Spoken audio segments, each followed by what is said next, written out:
Welcome to the Better Behavior Show with Dr. Nicole Beurkens, best-selling author, psychologist, nutritionist, and mom, where we'll be discussing ways to improve your child's attention, anxiety, mood, and behavior with simple strategies you can use right now. The following discussion is for educational purposes only and not intended to diagnose or treat any disorder. Please do not apply any of this information without first speaking with your doctor.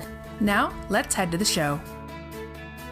Hi everyone, welcome to the show. I'm Dr. Nicole, and on today's episode, we're talking about ADHD in children and adults. You know, ADHD continues to be one of the most commonly diagnosed conditions in children, and more adults are being diagnosed as well. We've had a lot of new research in the last several years that allows us to better understand ADHD symptoms, the ADHD brain, underlying physical and neurological components, and effective strategies for supporting people with ADHD. And there are actually many strengths that people with ADHD bring to the table. And I'm a firm believer that when we recognize the uniqueness of each child's their abilities and their challenges, we can help them to thrive. So to explore all of this with us, I'm thrilled to have Dr. John Ratey on the show today. Let me tell you a bit about him. He's an associate clinical professor of psychiatry at Harvard Medical School and an internationally recognized expert in neuropsychiatry. He's published over 60 peer-reviewed articles, 11 books, including the groundbreaking ADD-ADHD Driven to Distraction series with Dr. Ned Hallowell. With the publication of Spark, the revolutionary new science of exercise and the brain, Dr. Ratey established himself as one of the world's foremost authorities on the brain-fitness connection. His new book, ADHD 2.0, delves into the new science around ADHD and essential strategies for thriving with distraction from childhood through adulthood. He's been rated by his peers as one of the best doctors in America. He's been honored with the award for Outstanding Psychiatrist of the Year for advancing the field, and he has been frequently profiled in the media. Dr. Ratey is also a father to 2 grown children and has grandchildren. I've long been a fan. Dr. Ratey, welcome to the show. Thanks for having me. I look forward to telling people about our new book. It's exciting because, you know, as I mentioned in the intro, we've got so many kids and even adults now with this diagnosis. You know, I'm curious as we start to delve into this, how you got interested in ADHD, because really a significant portion of your career has focused on understanding and researching and providing strategies for this population. Right. Well, it was back way back, actually, the end of the 70s, beginning of the 80s, when I began to see people who were very sick and had a history of learning and attention problems. They weren't called that back then as much, but learning problems certainly, and but ended up with all kinds of other diagnoses and in hospital and on to various treatments and depression, addictions, anxiety, and various other disorders. But delving a bit deeper, I found that a lot of them as kids had attention problems and problems in school, problems with learning, and this led to a difficult life for them. So I began to talk about it, think about it, and one day a patient or a person came to see me who was a professor both at MIT and at Harvard, and a really renowned author and speaker. And he said, look, I haven't been able to do anything lately because I had to stop running, which I've done all my life, because I have a knee problem now. And so he was rehabbing that. But in the interim, he first got depressed and then had all the symptoms of attention deficit disorder as an adult. And this was very new and different. So I began to treat him. He got better with some medicine, but then knee got better and he began to run again, and his ADHD symptoms went away. So it began 2 careers for me. One, pursuing ADHD. The second, always paying attention to the incredible benefits of exercise. So it's led to my career, basically. And along with the pursuit in ADHD, I began to really delve into how the brain works and what the brain is doing and not doing in so many of our disorders. Absolutely. And you've contributed so much to the field. And I think particularly in that area of fitness and exercise and physical movement and how that connects to how our brains are functioning. And I want to circle back to that in a little bit. Let's go into really talking about ADHD, how you define and understand ADHD, because I think that there's a lot of, things in sort of pop culture. We flippantly talk about, kids who can't pay attention, or, I'm ADHD, I can't get things done. But really, you have a great way of distilling the research and describing what ADHD really is. And also, you tend to have a strengths orientation to ADHD that I think is really important, recognizing the challenges, but also the strengths of these individuals. Exactly. I think that's what we've always focused on, because both Dr. Hallowell and I have the trait of ADHD, which we relabeled variable attention stimulus trait in our new book, which basically tries to de-pathologize so many people who are now called ADHD. But in fact, it really isn't a deficit of attention. It's in fact an overabundance of attention that people with ADHD have, or a variable trait, because we all have this trait of variable attention, and we're always looking for something to pay attention to. And this is what we really emphasize in our new book, to sort of depathologize and make it a much better way of understanding. And Dr. Hallowell is big on saying, well, we have to teach people to open their gifts, because so many of the gifts of ADHD are, but if not managed correctly, are pathologized. And the people that manage them correctly have a super life. Our entrepreneurs, our leaders in so many fields have ADHD for sure. But they've either through luck and good parenting or good connections, as well as, being having high IQs, which makes things easier, but they have to get behind it and therefore use their traits, which to use their passion and develop it in a way that they can profit greatly.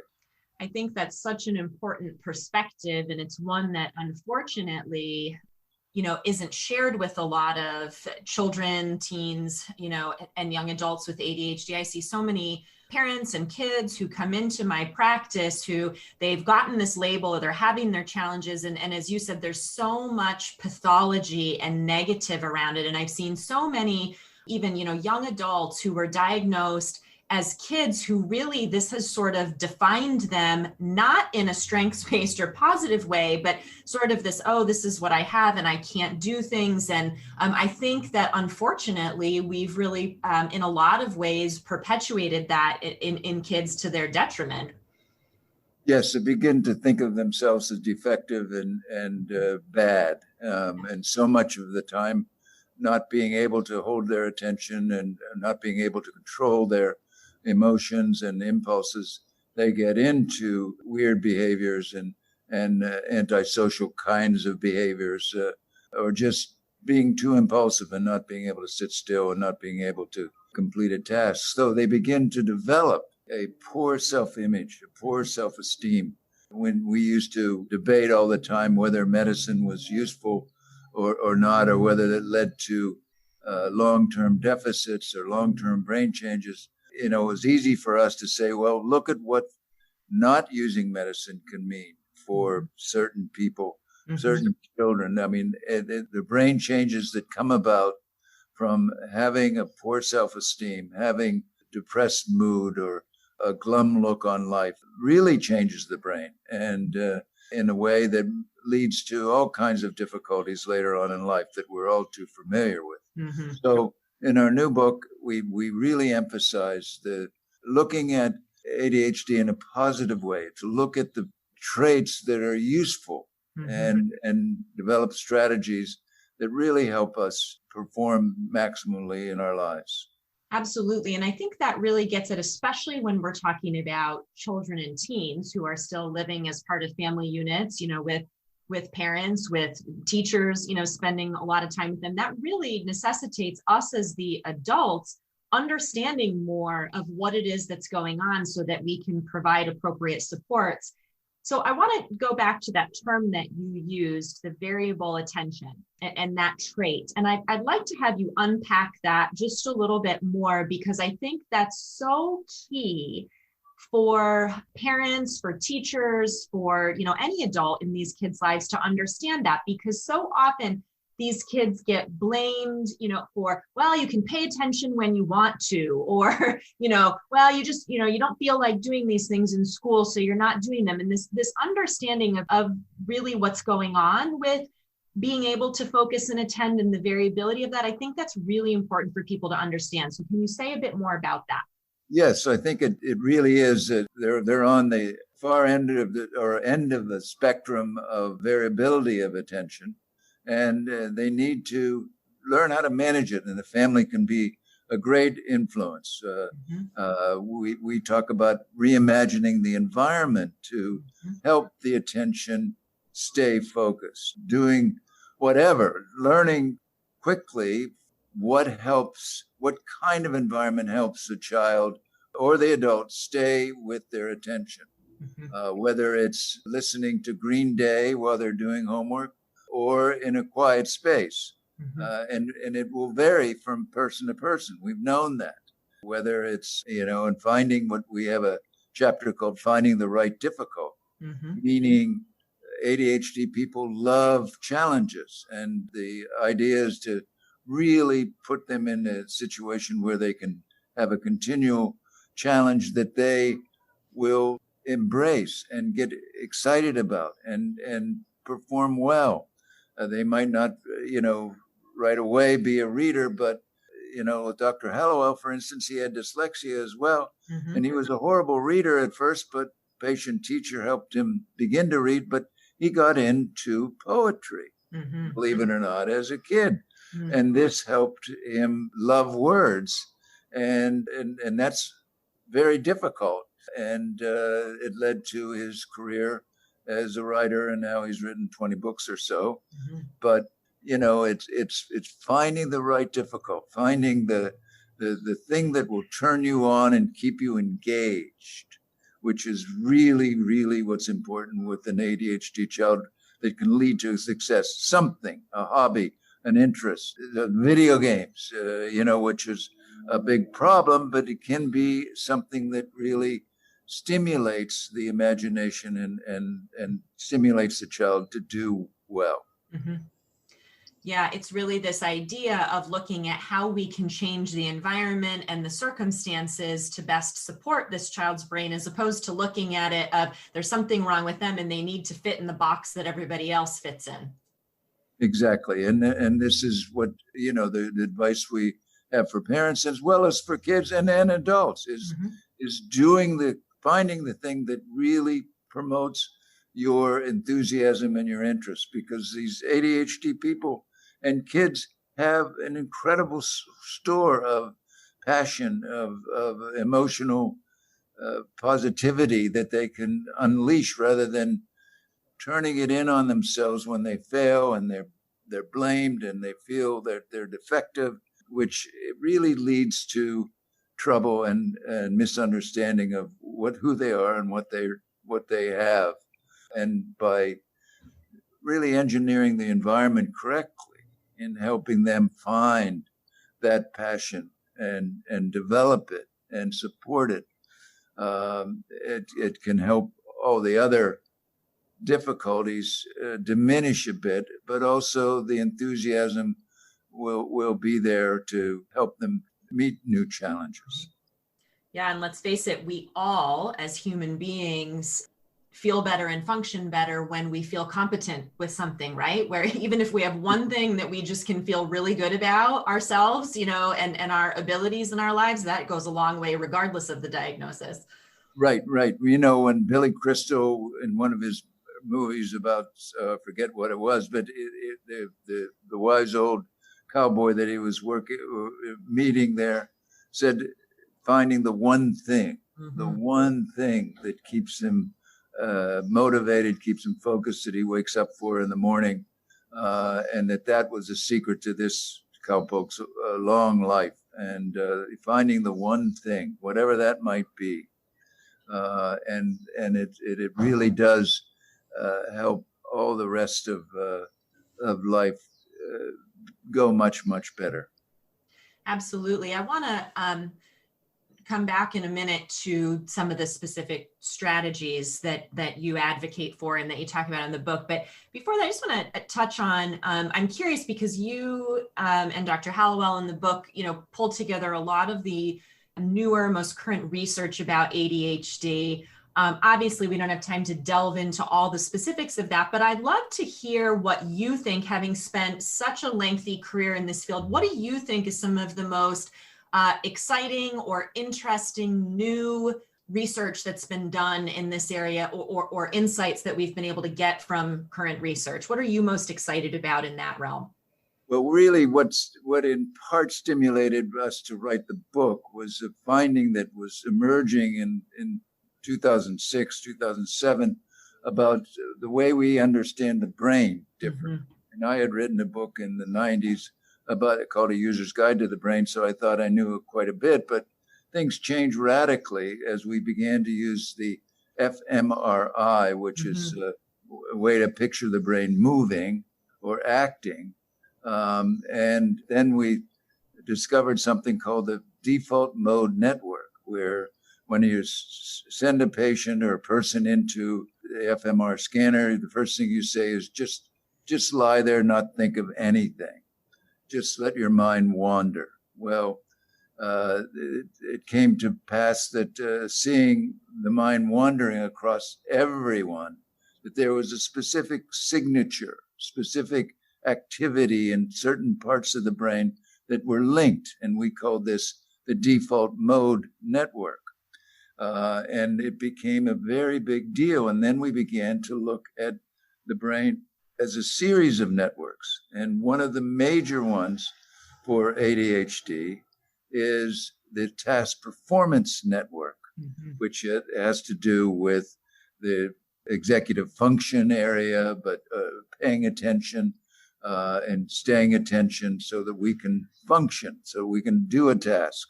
And what we've learned is that in most of us, most non-ADHD people or non-variable attention folks that have trouble, when you turn on the task performance network, when you're trying to pay attention, the default mode network shuts up. It goes down. It's no longer as active. It's still there, but it's no longer pressing. Well, with ADHD, it continues to press. It doesn't shut up. One person said it's always blah, blah, blah, blah, blah, talking in the background to you and pulling you away from your performance, from your task, from your attention, if you will. And they want you to pull into this default mode, which is a store of our past memories and current wishes to do in the two parts of the brain that are linked. And it pulls you away so that you get into this mind wandering. And this can lead to lots of good things. That's one of the reasons why we think ADHD people are so creative, because they have all this store that they continually access. But at the same time, it can lead to trouble because within that default mode, you have memories of your failures, and you can get into the hated part of the default mode, which can lead to ruminations. And when you begin to ruminate, you just begin to drive yourself down, take away from your positivity, and focus on, oh, I haven't done this, or I haven't done that, or they think I'm bad, or I am bad, and I'm no good. I'm never going to succeed. I haven't done anything, blah, blah, blah. And it is blah, blah, blah. And you get into that, and this helps you, keeps you from performing well. And I think what was so exciting is that when we use this with our patients and we explained how this sets them up for failure, that they pay too much attention to to this default mode area and don't learn to manage it, that this can lead to the poor outcomes that we see with ADHD. Now, it's interesting that the use of medication, meditation, and movement really help correct this what we call this glitchy connection between the two different major networks in the brain. That is not quite a smooth transfer, and it keeps one on, and et cetera. So, but the big treatments: meditation, movement, and medication, which we know all help in a very big way impact ADHD and symptoms, and make us more in control of this connection. So this was revolutionary for me because I'd spent so much time worrying and learning about the brain, and it made so much sense, and it makes so much sense to our patients when we explain that the default mode sort of acts as a magnet to pull you away from your attention. And what you need to do is learn how to manage that and learn that this is what's going on, and this is part of the big problem that people have. It's such helpful information and gives those of us who don't have that challenge much better insight into what's going on. And I think, as you said, it's so powerful for kids and adults alike to understand, oh, this is actually what's going on. This is why I'm struggling with this. Because I think so often people, even from a very young age, develop this idea of, if I just tried harder, this is a choice that I'm making. And it's like, no, there's actually something real going on here in your brain that's making this difficult. And I think just understanding that is really empowering and therapeutic in and of itself. Exactly. And one of the things that certainly I've focused on is the use of exercise to help the brain in general, but certainly to help correct that.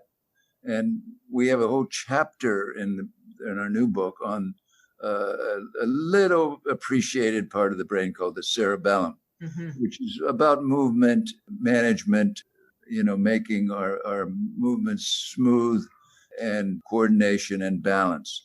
And this is a part of the brain that's gotten in the past 15 years or so much more interest in the neuroscience community, because it used to be just thought of as a movement vehicle or a part of the brain that's all about movement, but it's all about everything in terms of balance and coordination of our higher brain functions, and especially attention. And the reason why we can really change it. So by doing balance training, yoga, martial arts, ballet, gymnastics, you're training your cerebellum, standing on one foot, doing various balance exercises can really make a big difference in your attention. And it doesn't seem logical, or doesn't seem immediately intuitively obvious, but it really has an impact. And we've just completed a study with a group of very autistic adolescents who we put through a very rigorous balance and coordination training sequence, and it led to big improvement in their attention and their social attention as well. So, and we know this happens in all of our kids and adults. By training up your balance and coordination, your attention improves. And I think this is another one of the big elements in our new book. As well, what we talk about and have talked about all along is the healing power of connection. Yeah.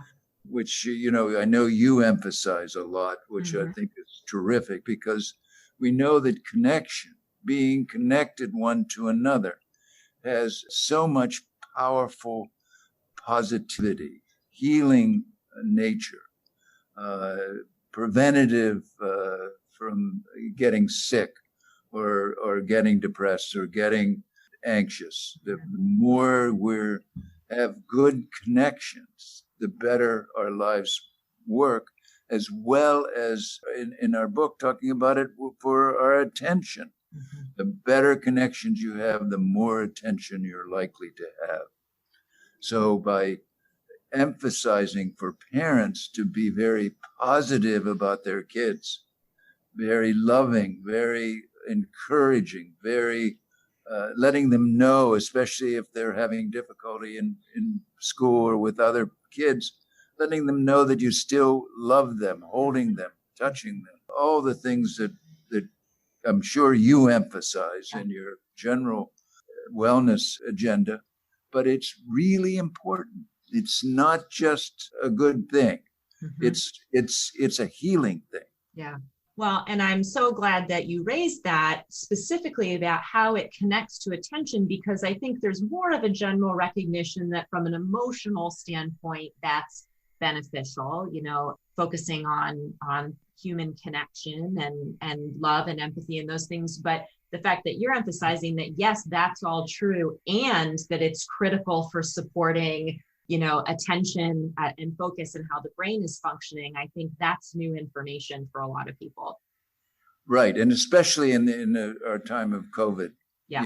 It's one of the areas that I've been really focused on in how to create and continue wellness within COVID, and why, because it really is important to, and you have to work at it. It's not something that just will happen. I mean, you can do video games or do Netflix or do, as many things to watch as you want. But the more connected you are, the better the result of your life. And it's so important and very important for the attention system. Mm-hmm. The piece that you were talking about with this too, about how important it is for parents to work on strengthening their connections with their child and, giving that support and that encouragement and that unconditional love. I think that that's so true. And I would extend that also to people other adults in the child's life. And I'm thinking particularly about teachers and other educational staff and people in the child's life, because I'm sure you've seen this too. School, the whole educational system can just be such a challenge and can be so inherently negative for so many of these kids. And when I consult with teachers and school staff, one of the foundations that I talk about is, first, what's most important is to establish a strong relational connection with these kids. Before we even talk about how we're going to teach them to read or what we're going to do with the environment or what else, we have to start with this foundation in our school settings of a strong interpersonal relationship and connection with these kids. Would you agree with that? Oh my gosh, yes. It is so essential. And it's hard with the COVID world right now, because and even more important to have that connection. And so parents have to supply more of that kind of positivity, because it's so hard with the Zooming and Zoom chats or whatever, that the remote learning, that before, you were in the same classroom, and that really helps. And so it's worse for our ADHD kids or kids that have this variable attention, that they need even more so that reminder that they're valuable and loved, and that yes, they may have differences, but they're still wonderful, and you need to work on expanding the time spent letting them know that. And we have a wonderful vignette in the book that Ned worked with this child he never met in China, and worked with the mother to sort of not only give them balance exercises every day, but give him, hold him and warmly embrace him. And he was worst in his class at school. And now, after 2 years, is among the top students in a very difficult school. And it helped actually change the school because mom went in and informed the teachers of what he needed, not just criticism, not just pointing out his bonehead answers, but to supply him with a lot more love and consideration. And it very soon helped him become one of the better students in the class. So, it's really true. This really works. And we know, I mean, I can go on and on about the value of connection. It's even more important than taking your medicine as you age. Yeah. It keeps you away from the healthcare industry. Yeah. It keeps you away, and it's amazing. It's 3 times more powerful than exercise, which is twice as powerful as taking your medicine as you age and you need medicine for whatever. It's really, really crucial. It's amazing. We take those things for granted, and in the wider culture, those get dismissed as, sure, positive connection, sure, exercise, yeah, those are important. But then when we get down to like developing treatment plans or thinking about how, to support a person with a particular diagnosis, we tend not to focus on those as the key interventions, right? We think of those, well, yeah, those are helpful, but let's really, get to the targeted, the real strategies. And it's like, wait a second, these are the real strategies. These are the foundations. And as you're pointing out, not just for ADHD, the beautiful thing about these things is they support all of us with everything.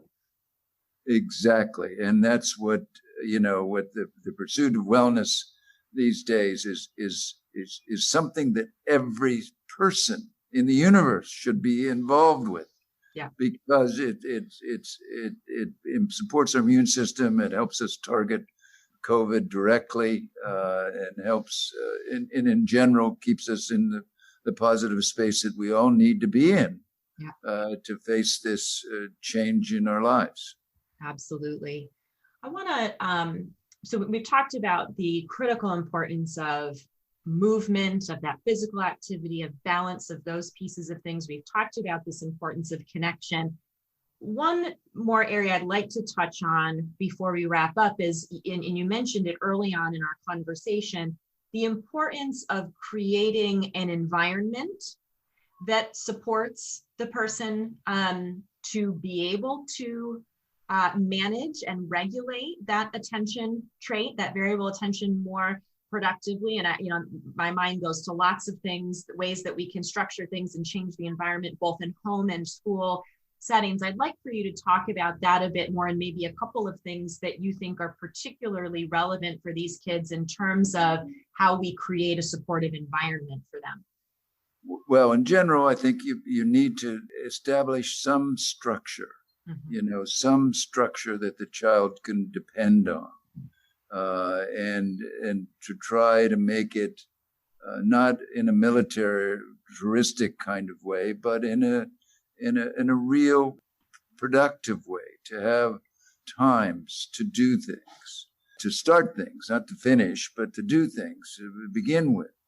And it's really important to identify that and to help structure the way the day goes, for the time for exercise, the time for balance training, if you're into that, the time for jump rope, and for instance, at schools, in the school setting, if the child has difficulty paying attention to whatever, use 5 minutes of exercise, of jump rope or calisthenics or push-ups or squats or running in place or jumping jacks, to get their brain ready to pay attention. And really setting up the environment in a way that promotes the focus and attention. So as I mentioned, some people need more activity. They do best doing their homework at the kitchen table. Others squirreled away in their room without much, interference.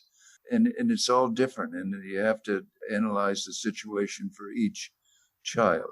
So So I think in general, those are key factors in helping the attention stay focused. And I think that's really relevant too. One of the things that parents have been struggling with over the course of the pandemic, with many kids being home now and doing their school from home and being on the computer, is this figuring out of what's going to work for each child, particularly if they have a child with ADD or ADHD or any of the whole realm of neurodevelopmental challenges, figuring out how to structure things, how to work in that movement. Obviously that's really important in the classroom, and that's on parents now too, for figuring out how do they support their kids in engaging with and keeping up with the things that they need to do for online school. So I think all the things you just talked about are really relevant for families for that reason right now too.